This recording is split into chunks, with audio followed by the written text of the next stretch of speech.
우리 청년들 블레싱 파송 예배로 드립니다. 여러분, 블레싱이라는 말이 무슨 뜻이죠?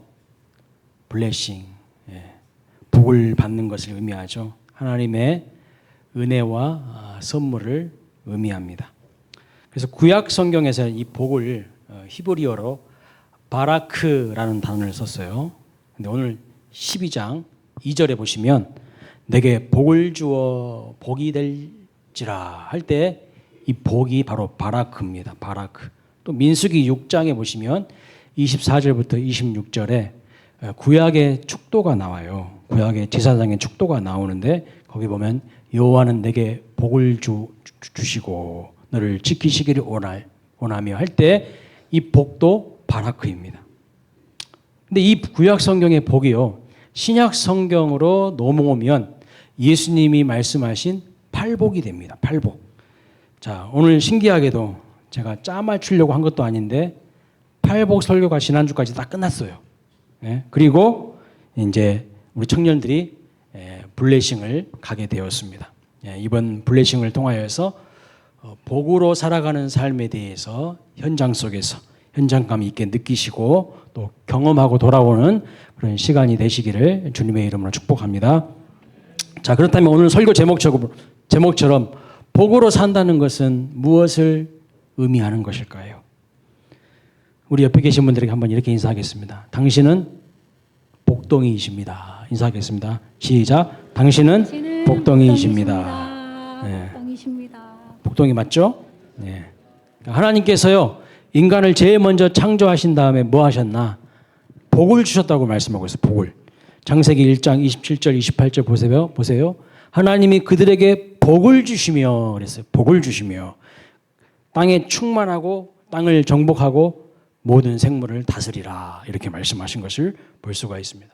그러니까 하나님이 주시는 복은요, 나 혼자만의 복이 아니라 나 혼자만의 복이나 소유로 갇혀 있는 것이 아니라 흘러가는 거예요. 흘러가는 거. 하나님이 주신 복의 특징은 반드시 흘러가요. 하나님이 주시는 복의 특징은 나에게서 남으로 흘러가는 것입니다. 그래서 온 땅의 충만함으로, 온 땅을 정복하는 것으로, 모든 생물을 다스리는 것으로 열방을 향해, 세상을 향해 그 복이 흘러가는 것입니다. 근데 많은 분들이 좀 오해를 하신 부분이 있어요. 정복하라, 다스리라 이런 단어가 조금 어떤 분들은 거북스럽게 느껴지시는 분이 혹 계실지 모르겠어요. 이것은 짓밟고 독재하고 억압하라는 것이 아니라 섬기라는 뜻이에요. 섬기라는 것. 하나님이 우리에게 복을 주셨고 우리가 복이 되었으니, 우리 자체가 복이 되었으니 이제 세상으로 들어가서 그 하나님의 은혜와 사랑으로 세상을 변화시키고 섬기라는 뜻입니다. 그래서 복으로 사는 것의 첫 번째 의미는 무엇인가? 복을 내 안에 가두지 말고 열방으로, 세상으로, 여러 민족으로 흘려보내는 통로가 되라는 뜻입니다. 자, 오늘 창세기 12장 2절 본문에서도 보면 하나님이 아브라함에게 복을 주시면서 무엇이라고 말씀합니까? 내가 너로 큰 민족을 이루게 하신다고 하시죠. 그러니까 하나님이 주시는 복의 특징은 나에게 가두는 게 아니에요. 우리끼리로 만족하는 것이 아니라 큰 민족으로 그 영향력이 확장되는 거예요. 그 지경이 넓어지는 것이 하나님이 주시는 복의 특징이고 내 안에 가두는 것이 아니라 흘려보내는 거예요. 흘려보내는 거. 그것이 하나님이 원하시는 복이라는 거예요. 자, 요셉에게 하나님이 복을 주셨는데 그 특징이 무엇이었습니까? 창세기 49장 22절 보세요. 요셉은 샘 곁에 무성한 가지라. 그 가지가 뭘 넘었다고요? 담을 넘었도다. 여기 샘은요, 하나님을 상징하는 표현입니다. 하나님 곁에서, 하나님과 떨어지지 않는 거예요. 하나님 딱 옆에서 믿음의 뿌리를 견고하게 내려서 담을 넘는 거예요. 담. 인생의 모든 한계와 장벽, 그 안에 갇혀버린 것이 아니라 그 담을 넘어서 열방을 향하여서 요셉의 영향력이, 하나님의 하나님 되심이 확장되어 가는 것이 복이라는 거예요. 자, 하나님이 주시는 복으로 살아가는 인생은요, 자기 자신 안에 갇히지 않습니다. 한계가 없는 것이 아니에요. 다 우리는 한계가 있어요. 다 연약하고 부족한 모습들이 보입니다. 한계가 없는 게 아니에요. 인생에 담이 없는 것이 아닙니다. 그러나 그 담을 하나님의 은혜와 능력으로 뛰어넘는 거예요. 하나님께 깊이 뿌리 내림으로 말미암아 내 인생의 모든 한계를 뛰어넘는 거예요. 특별히 오늘 불레신 파송 예배 참여하시는 우리 사랑하는 청년들에게 축복하고 싶습니다. 여러분의 한계를 뛰어넘으시기를 축복합니다. 물질의 한계, 재정의 한계, 내 성향의 한계, 내 기질의 한계, 건강의 장벽, 그 모든 것을 다 뛰어넘으시기를 주님의 이름으로 축복합니다. 그 한계를 뛰어넘을 수 있는 가장 근본적인 비결이 뭘까요? 여러분, 뛰어넘어야 되는데 그 비결이 뭡니까? 이미 다 말씀하고 있어요. 요셉을 축복하는 그 본문에서 22절에 49장 22절에 샘 곁에 뿌리를 깊이 내리는 거예요. 엉뚱한 데다가 뿌리를 내리지 말고 마음의 중심을 하나님께 확실하게 뿌리 내릴 때에 하나님께서 여러분의 한계를 뛰어넘게 하실 줄로 믿습니다. 영원한 생명수 근원 되시는 하나님과 깊이 연결되는 삶이 내 인생의 한계를 뛰어넘어서 열방을 향하여 세상 속에 하나님의 복을 유통하는 자가 되는 거예요. 흘려보내는 자가 되는 겁니다. 예수님께서 이 세상에 계실 때에 제자들에게 마지막으로 부탁하신 말씀이 뭡니까, 여러분? 주님은 단순히 한 개인에게, 한 지역에 거기에 머물기를 원치 않으셨어요. 그 지역을, 나 자신이라는 어떤 그 틀을 뛰어넘기를 원하셨어요. 한 나라의 바운더리를 넘어서요, 열방을 향해, 세계를 향해 온 민족으로 복음을 전하고 축복의 통로가 되라고 말씀하시는 것을 볼 수 있어요. 예수님께서 마지막으로 부탁하신 말씀이 뭐냐면 마태복음 28장 18절부터 20절인데 거기 19절 말씀 한번 볼까요? 거기 보면 너희는 가서 그랬어요. 모든 민족을 제자로 삼아. 한 지역을 뛰어넘으라는 거예요. 한 개인의 어떤 성향에 갇히지 말라는 거예요. 가르치라는 거예요. 주님의 말씀을 가르치라는 거예요. 복음을 가르치라는 거예요. 복음을 전하라는 거예요. 그럴 때 하나님이 우리와 항상 함께 있을 것이라고 말씀하고 약속하셨습니다. 그러니까 하나님은요, 모든 민족으로 가라고 말씀하고 있어요. 우리의 한계에 갇히시는 분이 아닙니다. 따라서 우리 수원광일교회 성도님들의 삶이 복을 가두는 인생이 아니라 나를 넘어서 다른 사람에게로, 열방으로, 세계로, 여러 민족으로 흘러가는 복이 되시기를 주님의 이름으로 축복합니다. 우리 교회에서 하나님 앞에 크게 쓰임받는 그런 세계적인 인물이 나오기를 주님의 이름으로 축원합니다. 우리 어른들은 기도해 주셔야 돼요. 우리 광일교회에서 세계적인 세계를 주름잡는 그런 인물들이 나올 수 있게 해달라고. 그냥 한 지역에서, 한 나라에서 영향력 있는 존재가 아니라 열방을 향하여 쓰임받는 그런 인물이 나올 수 있게 해달라고 기도해 주시기 바랍니다. 그래서 복으로 산다는 것은 나 자신 안에 갇히는 것이 아니라 나를 넘어 이웃세계로, 열방으로, 민족으로, 온 유대와 사마리아 땅끝까지 이르러 계속 복의 통로로 쓰임받고 복음의 대사로 나아가는 것입니다. 물이 고이면 어떻게 된다고요? 썩어요.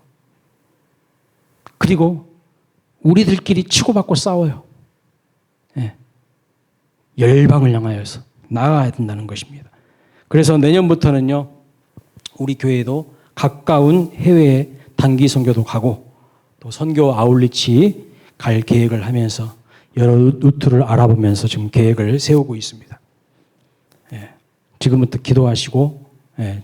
여러분들 마음속에 준비하셔서 교회에서 광고가 나오면 선교 아울렛 팀을 모집해서 같이 가도록 하겠습니다. 둘째, 복이 되라는 것은 무슨 뜻일까요? 하나님과 동행하는 삶을 사는 겁니다. 오늘 창세기 12장 1절부터 3절 말씀 보면 하나님께서 아브라함에게 명령하시죠. 내가 내게 지시할 땅으로 가라 그렇게 말씀합니다. 지시한 땅이 아니라 지시할 땅입니다. 아직 구체적으로 그 땅이 어디인지도 잘 모르고 있어요. 그런데 아브라함은 하나님의 말씀에 순종해서 믿음의 발걸음, 순종의 발걸음을 내딛는 것을 볼 수 있어요. 그 발걸음은 하나님과 함께 동행하겠다는 결단의 발걸음입니다. 따라서 복으로 사는 것은 어디를 가든지 내가 무엇을 하든지 하나님과 함께 동행하는 것입니다. 아무리 많은 부와 재산, 권력과 명예, 대단한 지식을 가지고 있어도 하나님과 동행하지 않으면 그 사람은요, 복 있는 사람이 아닙니다. 아무리 큰 부자라고 할지라도 그 인생에 하나님이 없다면 남보다 좀 더 편한 삶을 살지는 몰라도 그 본질은요, 부자 죄인일 뿐이에요. 부자 죄인. 하나님의 심판과 멸망을 받을 부자 죄인일 뿐입니다. 아무리 대단한 권력자라고 할지라도 하나님이 그 인생 가운데 없다면 잠시 권력을 가진 죄인일 뿐입니다. 그 본질은 죄인이에요. 그 끝은 영원한 사망이고 멸망입니다. 하나님 없는 인생은요, 결국 인생의 헛됨과 허무함을 노래하는 자로 전락하게 되어 있어요.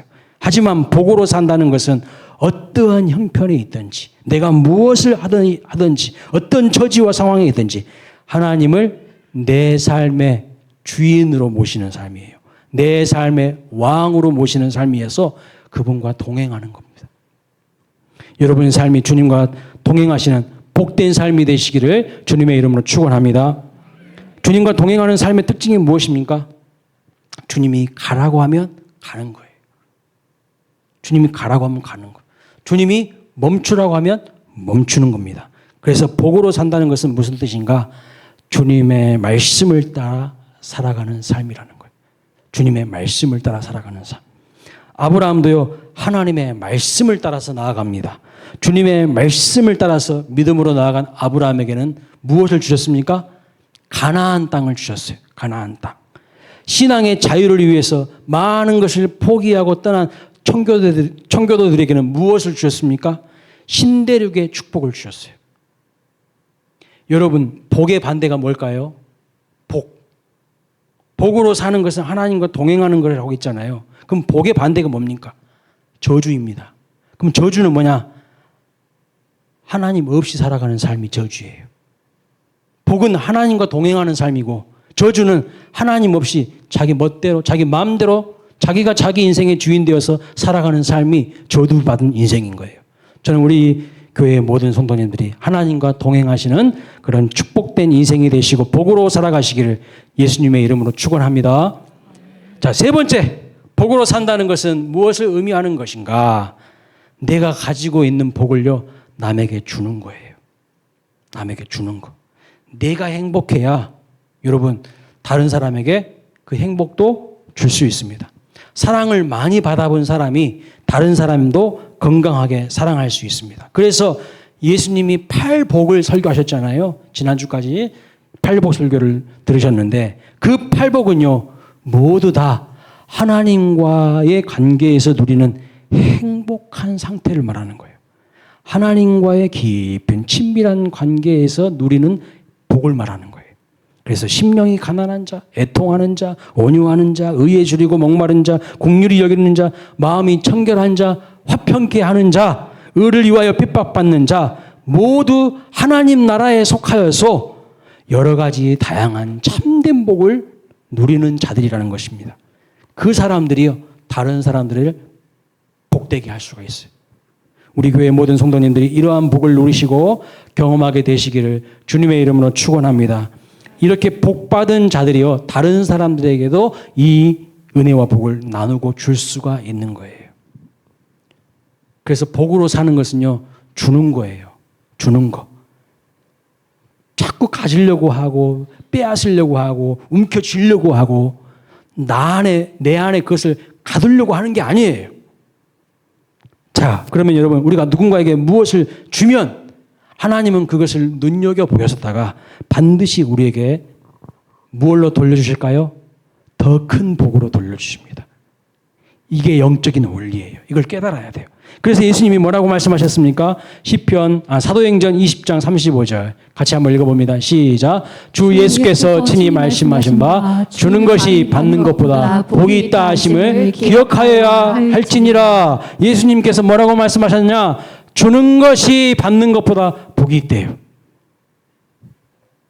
하나님을 위해 헌신하고 주님의 몸 되신 교회를 위하여 헌신할 때 하나님은 그것을 반드시 여러분에게 복으로 돌려주신다는 것을 믿으시기 바랍니다. 우리 사랑하는 청년들이 이제 제천으로 블레싱을 떠납니다. 가서 섬길 때에 여러 가지 어려움이 있어요. 일단 무더위를 이겨야 돼요. 무더위. 얼마나 더운지 몰라요. 열악한 시골 교회의 환경을 이겨야 됩니다. 그렇죠? 어디 1급 호텔로 간 거 아니에요. 놀러 간 것도 아니고 고생하러 가는 겁니다. 그러나 여러분 꼭 기억하셔야 될 것.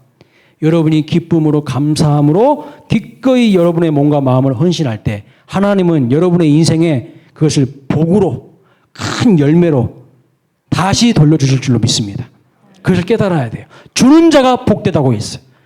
줘보세요. 누군가에게 뭘 줘보세요. 그러면 반드시 하나님이 여러분의 필요를 채우시는 거예요. 마지막으로 복으로 산다는 것이 무엇일까? 오늘 설교는 아주 짧습니다.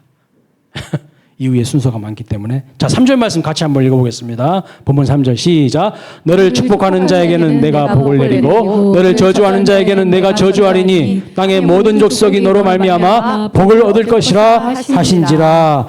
복이 된다는 것이 무슨 뜻이냐면 쉽게 설명하면 이런 거예요. 제가 복이 되었어요. 제가. 그런데 어떤 사람이 저를 저주하면요. 그 사람이 저주를 받아버려요. 그 사람이 나한테 저주를 했는데 그 사람이 저주를 받아버려요. 그 사람이 저를 축복하면요. 그 사람이 복을 받아요. 이게 복이 되었다는 것의 의미예요. 그래서 사람들이 저주하든지 축복하든지 상관없어요. 복이 된다는 것의 의미가 이거예요.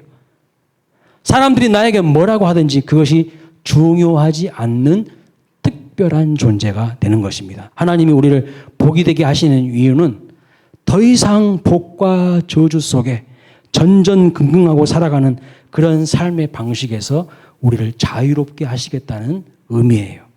복이 된다는 것은 세상 사람들 눈치를 보면서 그들에게 묶여서 살지 않게 됩니다. 그래서 진정 복을 주시는 하나님과 하나가 되는 거예요. 그래서 세상의 복을 좌지우지하는 키맨이 되는 거예요. 그러나 대부분의 사람들은요. 사람들 눈치를 봅니다. 사람들 평가에 사로잡혀서 살아갑니다. 그러나 복이 되는 것은 나를 저주하면 그 사람이 저주를 받아요. 나를 축복하면 그 사람이 축복을 받아요. 그러니 사람들의 평가나 시선에 얽매이지 않게 됩니다. 자유하게 됩니다. 그래서 더 이상 내가 누구에게 덕을 얻을 것이고 누구로부터 손해를 받을 것인가에 묶여서 살아가는 삶으로부터 풀려나는 자유케 되는 것이 복으로 살아가는 삶이에요. 진정 복이 되는 삶은 그래서 미래에 대해서 불안해하지 않습니다. 앞으로 어떻게 될 것인지에 대해서 별로 두려워하지 않아요. 왜요? 하나님이 동행해 주실 것이니까. 나를 저주하는 사람은 그 사람이 저주를 받아버리고 나를 축복하는 사람은 그 사람이 축복을 받을 것이니까. 예, 항상 당당합니다. 저는 사랑하는 우리 광일교회 성도님들이 미래에 대해서 더 이상 불안해하지 않으시기를 주님의 이름으로 축복합니다. 복이 된다는 것이 바로 이런 뜻이에요. 과거 개역 한글 성경에서는요. 이렇게 번역하고 있어요. 복의 근원이 될지라 이렇게 번역했습니다. 무슨 뜻일까요? 복의 근원이 되는 믿음의 사람을 통해서 그 복이 흘러간다는 거예요. 흘러간다는 거. 예수님께서 요한복음 7장 38절에 이렇게 말씀하십니다. 나를 믿는 자는 그 배에서 생수의 강이 흘러나오리라. 주님을 믿는 자에게 이런 은혜를 주신다는 것을 믿으시기 바랍니다. 여기 믿는다는 말씀의 뜻은요. 예수님과 하나 된 자라는 뜻이에요. 주님과 하나 된 자에게 밖에서부터 얻어지는 어떤 복이 아니라 그 사람 안에서 샘솟는 은혜의 강이 복과 생명이 메마른 땅으로 흘러가서 생명이 솟게 하는 그런 만물을 솟게 하는 주인공이 되시겠다고 하는 되게 하겠다는 그런 뜻입니다. 이 일을 위하여서 누구를 부르셨어요? 아브라함 한 사람을 부르셨던 뜻이 오늘 저와 여러분을 하나님께서 부르셨다는 사실을 믿으시기를 축복합니다. 우리 모두가 하나님과 깊이 하나 되시고 연결되심으로 말미암아 이 세상 가운데 당당히 복으로 살아가시는 저와 여러분 되시기를 주님의 이름으로 축복합니다. 정리해 보겠습니다. 복으로 산다는 것은 무슨 뜻이에요? 첫 번째, 내 안에 갇히지 않는 거예요. 이 복은 열방으로, 민족으로, 나를 넘어서 다른 사람에게로 흘러가는 겁니다. 두 번째, 복으로 산다는 것은 무슨 뜻이라고요? 하나님과 동행하는 거예요. 그 하나님과 동행한다는 건 뭐냐? 하나님 말씀을 따라가는 거예요. 주님의 말씀이 멈추라면 멈추고 서라하면 서는 거예요. 근데 반대로 하는 사람들이 있죠. 절대로 복이 될 수 없어요. 하나님과 동행하는 것. 세 번째, 복으로 사는 것은 뭡니까? 복을 남에게 주는 거예요. 움켜쥐는 것이 아니라 남에게 줘보세요. 그러면 더 큰 복으로 여러분에게 돌아갈 줄로 믿으시기 바랍니다. 자꾸 우리 교회는요, 줘야 돼요. 누구에게? 다른 교회에 줘야 돼요. 다른 사람들에게. 이 지역사회에, 세상에 하나님의 은혜와 사랑을요, 자꾸 흘려보내야 돼요. 그럴 때 그 교회는요, 더 건강해지고, 더 부흥해지고, 더 하나님의 축복이 임합니다. 그런데 자꾸 움츠려들고, 우리끼리만 모이고 가지려고 하잖아요. 하나님의 은혜가 그 교회는 임하지 않아요. 자꾸 나누시고 베푸십시오. 그 사람이 큰 사람이에요. 그 사람이 하나님의 은혜를 받을 준비가 된 사람이에요. 마지막 복으로 산다는 것의 의미가 뭐라고요? 마지막으로 다 잊어버리셨습니까? 나를 저주하면 그 사람이 저주를 받아요. 나를 축복하면 그 사람이 축복을 받아요. 이게 복이 된다는 거예요. 여러분들이 그런 사람 되시기를 주님의 이름으로 축복합니다. 네. 그러니까 세상에 눈치 보지 않아요. 세상에 얽매이지 않아요. 미래에 대해서 불안해하지 않아요. 하나님이 우리를 복으로 부르셨어요. 복으로. 복된 삶으로 부르셨습니다. 여러분의 삶이 이 하나님의 말씀을 기억하면서 축복의 통로로 복으로 사는 그런 삶이 되시기를 주님의 이름으로 축원합니다. 기도하겠습니다. 하나님 아버지